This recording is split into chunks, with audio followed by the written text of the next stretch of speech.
அனைவருக்கும் வணக்கம். இன்னைக்கு டிவிகேலேருந்து ஒரு நியூஸ் பார்த்தேன். ஒரு அமைச்சர் நமது அண்ணாமலை அவர்களை விமர்சிச்சிருக்காரு. என்ன சொல்லியிருக்காரு அப்படின்னா, அது ஒரு விமர்சனம்ன்றதுனால பரவாயில்ல, அது ஒரு கேலியும் கிண்டலமா சொல்லியிருக்காரு. என்ன சொல்லியிருக்காருன்னா, இந்த மாதிரி ஹிட்டான மூவியவே நம்ம ரீமேக் பண்ணோம் அப்படின்னா அது ஓட மாட்டேங்குது. இவர் ஏற்கனவே ஃபிளாப்பான மூவி, இவர் ரீமேக் பண்ணா எப்படி ஓடும்? பாஜகவின் சாயம் அவர் மீது இருக்குது. தமிழ்நாட்டு மக்கள் அவர் ஏத்துக்க மாட்டாங்க அப்படின்னு. நல்லா புரிஞ்சுக்குங்க. தமிழ்நாட்டு மக்கள் மோடி அவர்களின் எதிர்ப்பு அலையவே பாசிட்டிவ் அலையா மாத்தினவர் அவரு. நம்பர் 1. நம்பர் 2, சொல்றதை புரிஞ்சுக்குங்க. இது கிட்டத்தட்ட 2% ஓட்ட 13%க்கு இம்ப்ரூவ் பண்ணவர் அவரு. கோயம்புத்தூர்ல 5 பைசா காசு கொடுக்காம மிகப்பெரிய அமௌண்ட் கொடுத்தப்பெல்லாம் கூட அவருக்கு 4.5 லட்சம் வாக்குகளுக்கு மேல வாங்கினவர் அவரு. உங்க டிவிகே கட்சியை ஒன்று சேர்ந்து யோசிச்சா கூட யோசிக்க முடியாத அளவுக்கு அறிவுள்ளவர் அவரு. இப்ப நான் என்ன சொல்ல வர்றேன் அப்படின்னா, உங்க விஜய் சொன்னதை நான் உங்களுக்கு சொல்லணும்னு நான் விரும்புறேன். விஜய் ஒரு மேடையில் சொல்லியிருப்பார். என்ன சொல்லியிருப்பாருன்னா, இந்த மாதிரி நானாவே இருந்தாலும், என்னுடைய ரசிகர் பட்டாலும் ஏராளமாக இருந்தாலும், என்னுடைய படம் சரியில்லைன்னா போய் பார்க்க மாட்டேங்கிறாங்க. எனக்கு இது அப்படின்னு சொல்லி உங்க விஜய் சொல்லியிருந்தார். அப்போ அவரே புரிஞ்சுக்கிட்டாரு, நம்மளுடைய ஆட்சி சரியில்லை அப்படின்னா கண்டிப்பா நம்மளை தூக்கி எறிஞ்சிருவாங்க. நல்லா புரிஞ்சுக்குங்க. நீங்க எதுக்காக வந்திருக்கீங்களோ அந்த வேலையை போய் பார்க்குற வழியை பாருங்க. அவர் என்ன பண்ணணும், ஏது பண்ணணும் அப்படின்ற விஷயங்கள் எல்லாமே அவர் பார்த்துக்குவாரு. ப்ராமிஸா ஒரு விஷயம் நான் இந்த இடத்துல சொல்லணும்னு நான் விருப்பப்படுறேன். என்னன்னு கேட்டீங்கன்னா, பாஜகவின் சாயம் மீது அவர் போட்டிருக்காங்க, பி டீம் அப்படி இப்படின்லாம் சொல்றீங்க. நல்லா புரிஞ்சுக்கோங்க. இதெல்லாம் 100% உண்மையான ஒரு விஷயம். என்னன்னு கேட்டீங்கன்னா, இது கர்நாடகாவில் கிட்டத்தட்ட எலெக்ஷன் வரப்போகுது. அங்கே இவர் இல்லை அப்படின்னா மிகப்பெரிய பேர் இழப்பாகும் அங்கே பிஜேபிக்கு.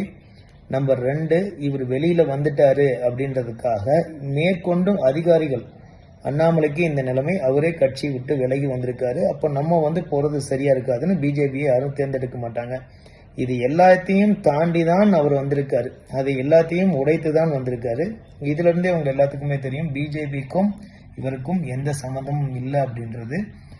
இன்னைக்கு பிஜேபியினுடைய சாயத்தை நீங்க பூசணும்லாம் ஆசைப்பட்டீங்க அப்படின்னா அதெல்லாம் கனவுலையும் நடக்காது. ஏன்னா சீமான் அவர்களே திமுக இருந்து வந்திருக்காரு.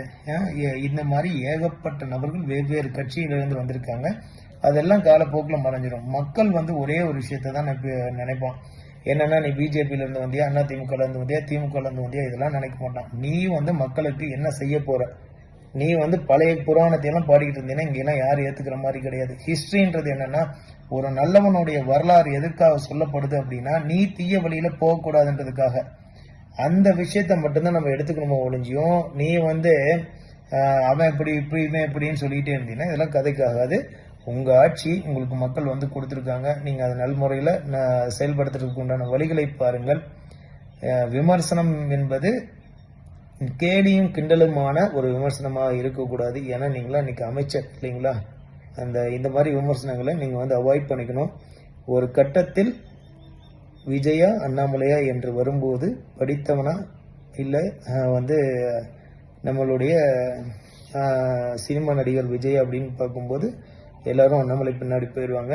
நம்பர் 2, ஃபர்ஸ்ட் வந்த புதுசுல ஒரு 3 கையெழுத்துலாம் பாத்தீங்கன்னா டாப் வியூல போயிட்டு இருந்தது. பரவாயில்ல அப்படின்ற மாதிரி தமிழக மக்கள் பேசிட்டு இருந்தாங்க. அதே இன்னைக்கு கரண்ட் கட் ஆனதுக்கு அப்புறமும் அதே பாத்தீங்கன்னா இன்னைக்கு ஆட்சியில ஒன்றும் சிறப்பான சம்பவங்கள் ஒண்ணுமே கிடையாது. ரொம்ப மக்கள் மன வருத்தத்தில் இருக்காங்க. விவசாயிகள் கடன் தள்ளுபடி பண்றேன்னு பண்ணல, அதுவே மிகப்பெரிய வருத்தத்தில் இருக்காங்க. ஸோ இதெல்லாம் சரி செஞ்சுட்டு எப்படி அமௌண்ட் கொண்டு வர்றது, ஒரு காமனா ஒரு நல்ல விஷயம் உங்ககிட்ட ஷேர் பண்றேன். என்னைக்கும் சினிமா அரசியல செய்யணும்னு நினைக்காதீங்க. இன்னைக்கு இருக்கிற ட்ரெண்டிங்ல எல்லாத்தையும் போட்டு உடைச்சிருவானுங்க. விஜய் சாப்பிட்ற மாதிரி வந்த வீடியோஸே வச்சுக்கிட்டு அவரோட ரூம்ல அவர் எப்படி பர்மிஷன் இல்லாம அவர் சாப்பிட போறதெல்லாம் எடுக்க முடியும். இதெல்லாம் பாத்தீங்க அப்படின்னா மக்கள் இன்னைக்கு விழிப்புணர்வோடு இருக்காங்க. இந்த சினிமா அரசியல் பண்ணாதீங்க, மக்களுக்கான நேர்மையான அரசியல் பண்ணுங்க. அதுல நீங்க நியாயமான முறையில நீங்க பண்ணீங்க அப்படின்னா மக்கள் உணர்ந்து உங்களுக்கு திருப்பியும் கூட வாய்ப்பு கொடுக்கறதுக்கு வாய்ப்பு இருக்கு. நீங்க இந்த மாதிரி சினிமா மோகத்துல சினிமா அரசியல், ரீல்ஸ் அரசியல் தயவு செஞ்சு பண்ணிட்டு இருக்காங்க. இனிமேல் எடுபடாது.